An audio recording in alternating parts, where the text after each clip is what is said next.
You okay, bro? I just don't want him to get ran over by a bike or something in the middle of this. Thank you, bro. Appreciate you. You all right? Anybody out here need help? Hello, ma'am. Hi, It's very nice to meet you today. nice to meet you too. You're speaking with USA Fox. Welcome to the channel. I'm here to give a voice to the voiceless. May I have your name? My name's Marissa. Okay, Marissa. I like that name. How old are you? I just turned 30 in July. Okay. Where you from? Originally, I'm from Flemington, New Jersey. I came here from Bristol, PA. What could you say it's been like out here in Kensington? I will definitely say there's no other place like this in the whole world. There's the L that passes every 5 minutes that makes it kind of difficult to hear everything. The people are a different breed of people, I'll say that, but we all met up here. I feel like it's kind of the land of the lost. How long have you been out here for? About a year. I know people who've been out here 5-10 years though. We came here just like I did. I don't know. I don't want to get stuck though. Are you currently addicted to any drug substances at the moment? Heroin, yeah. And I do meth too. Right. I'm hearing the heroin isn't heroin out here. It's not. It's trank and fentanyl. You can't even call it dope anymore, really. Have you made any attempts at trying to get clean? I have. I've been on subs. It didn't necessarily work out for me. I'm trying to come up with a plan. I honestly didn't expect to make it this long in life, so I don't really have a plan going forward, but I'm working on it. You didn't expect to make it this long, you said? Yeah. It is a blessing, right? It is. It's a blessing and it's a little scary. What was your childhood like? I had an amazing childhood. My parents gave me every opportunity that they could, and I'm adopted. So I never looked like my family, and I guess that's kind of where it started for me, feeling a little messed up in life. Do you speak with your family at all? Yeah, I call my mom every couple of days. She has my daughter, and I speak to her. She just turned 9. Oh. So I didn't want to influence somebody so young and make them make the choices I made. So my mom gives her every opportunity that she can, just like she gave me, and I feel like my daughter's definitely on a better path. How did you stumble upon the heroin in the first place? How did your addiction start? So there's this theory from a doctor that if you haven't had love the way it's supposed to be, or a love lost, or a love never found, that you get addicted to heroin because it's the second highest release of serotonin and dopamine a person can feel, second to falling in love. So if somebody's passed away, which that happened to me, my boyfriend was murdered 5 years ago, that kind of began my trip because it's a second form of love, I guess. I'm actually a licensed recovery coach and peer recovery specialist because I have been in recovery before, so I have a vast knowledge of this. I'm sorry about your loss. Were you ever able to get some therapy or some rehab for? Not since that happened, no. Before that, I was in recovery when I was 22, and it worked out decently, but I had reservations, and those reservations took me where I am because it was, I guess, an outlet that I knew. Okay. What did you want to be growing up? Growing up, I didn't really have a plan. I wanted to work with animals, I know that. I don't know. I also like art. I'm a licensed piercer and tattoo artist. So there's that. That's always something to fall back on. COVID kind of ruined that path for me, though. I got licensed for minor surgical procedures, bloodborne pathogens, vein mapping, and dermatology to be a exotic piercer, which would be like dermal implants and teeth jewels and stuff like that. And as soon as COVID hit, that's when I had my license. So I didn't really get to go down that avenue I wanted to, but that's still there. Right. It's always there for you. That's a good thing. Yeah. You know? So what's a normal day like out here for you? Well, I just got in the shelter in Beacon That's House. good. That's good. Yeah. So I get every 3 days I have to be there to check in, or I could be there every day. It doesn't really matter. But I wake up, I walk down here from Huntington to Somerset, see my friends, make sure everyone's okay, get some dope, and yeah. What's it like chasing that dragon? It's a pain in the ass, honestly. I'm not a trick. Will never be a trick.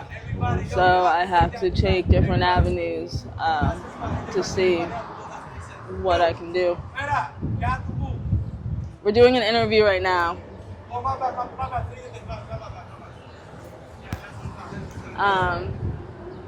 So right now I sell pot.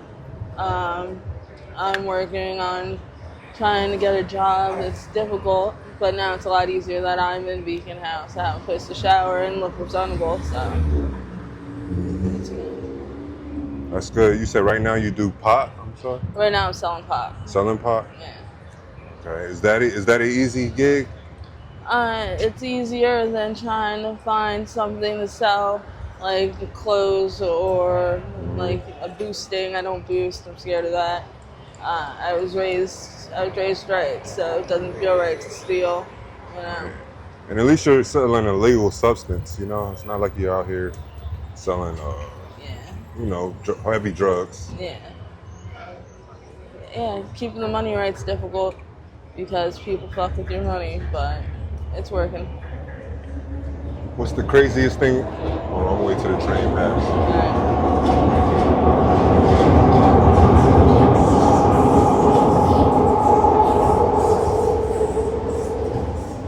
Like I said, every 5 minutes or so.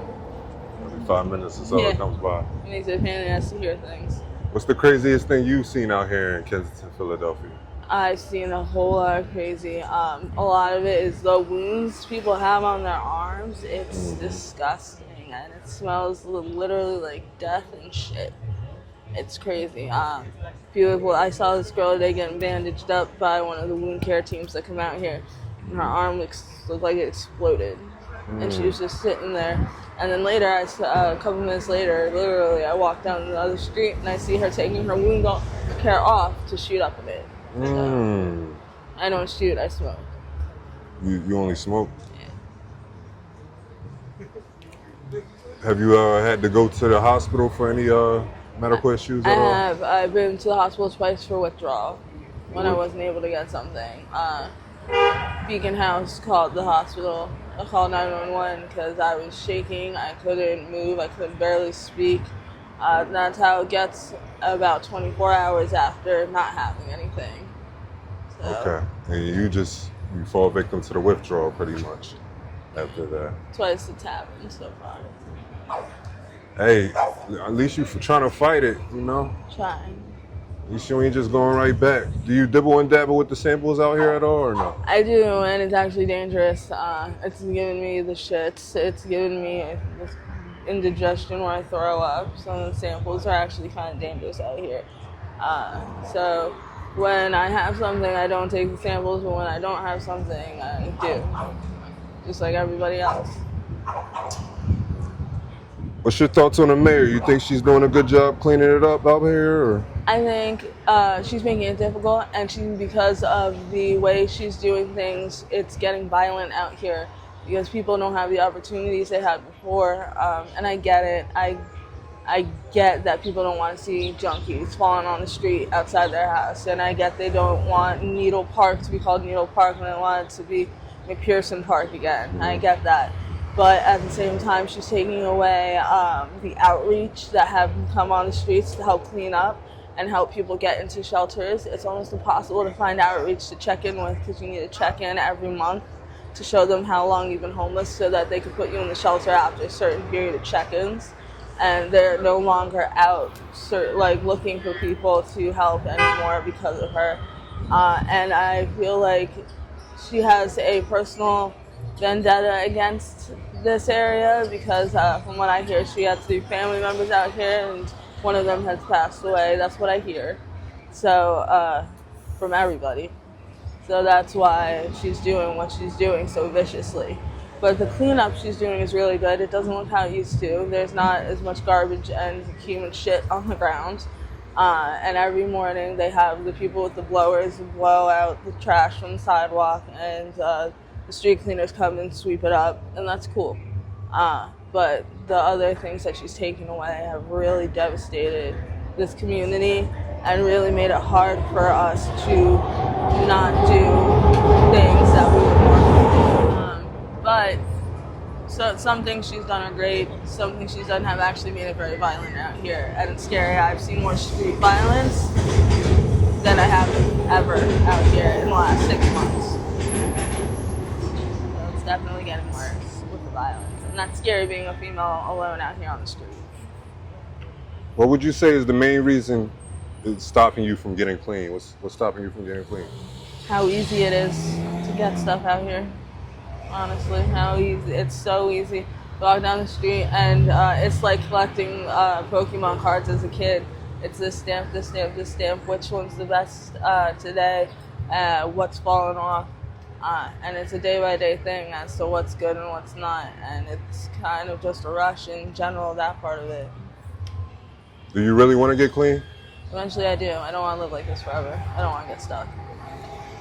Why don't you leave this area?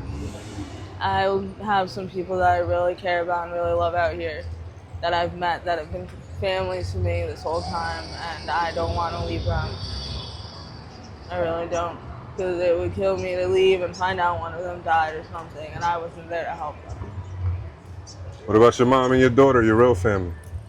I'm still at a point in my life where I don't want to influence the mind of a child so young. She's too malleable, and my mom is dealing with so much with her and my little sister who has autism, and they're very strict with their routines, and I'm obviously a little bit of a ticking time bomb with that, so I feel like it's better for me to get my shit together out here first. If you can get your shit together out here, you can get your shit together anywhere, right? But any bag could be your last bag. What if they lose you? I don't. You see people overdosing every day. Yeah, but a lot of people don't die out here because they know what to do. Everybody around us knows what to do in that situation. I see people ignoring other people when they overdose. Yeah, but there's people like me and my friends who will never let that happen. Mm-hmm. And I don't get high low. Okay. I want to see you get up off the streets. You seem super smart. You seem like you just went down the wrong path, but you still got potential. You know? And that potential won't go away. Eventually, maybe I'll fall back on it. If you could make 3 wishes right now, what would they be? To know for a fact my daughter will be okay. To not have to worry about money. And to see the future, to know if I'll get out of here or not. Okay. What's your ethnic background? I'm black and white. My parents are both Caucasian, and my little sister's full African American, so it's kind of been strange growing up, but it's been good. What advice would you give the youth out here ripping and running the streets following in your same footsteps? What would you tell them? I would say if anybody feels any of the feelings that I've expressed during this interview, that they seek help while they can for it and talk about it so they don't fall back on the ways that I have. Are you religious at all? I'm spiritual. Where do you see yourself in the next 6 months? There's 2 paths I see. One is either still out here, and the other is with my family. You said one still out here, and the other, what was the other? With my family. Your family. I'll take that other path. Gotcha. I'd like to thank you for your time, Marissa. You've been a wonderful interviewee for me.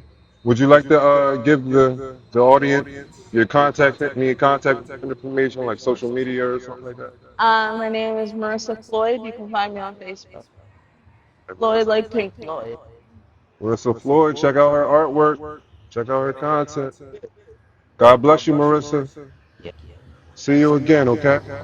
USA Fox.